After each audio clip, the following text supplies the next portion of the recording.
Morning, कसे आहात? तर आज होता माझ्या भावाचा बर्थडे, तर मी करणार होते काहीतरी स्पेशल.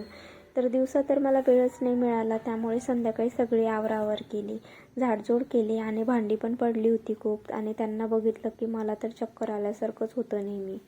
पण जेव्हा शेवटी सिंक क्लीन करत असते तेव्हा जी फिलिंग येते ते फक्त लेडीज लोकांनाच कळेल. मोस्ट सॅटिस्फाईंग काम जर कोणतं असेल ना तर ते हेच असतं. त्यानंतर मला जायचं होतं केक घ्यायला, पण त्या अगोदर मी माझ्या भावाला कॉल केला आणि त्याला विचारलं की कधी येशील. तर तो शहाणा मला म्हणतो की आज नाही येता येणार. मग सगळा प्लॅन फ्लॉप झाला.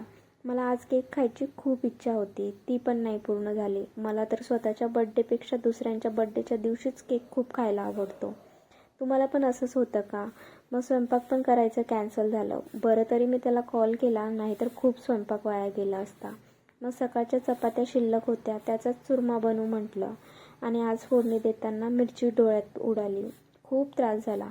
शिळा भात मला चालून जातो, पण शिळी चपाती नाही चालत. जेव्हा जेव्हा मी शिळी चपाती खाते माझं पोट दुखतं आणि ॲसिडिटीसुद्धा होते.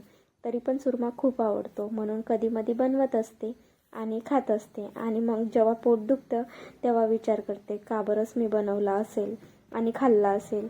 तर आजसाठी बस एवढंच. भेटू नेक्स्ट व्लॉगमध्ये. Thank you for watching. बाय.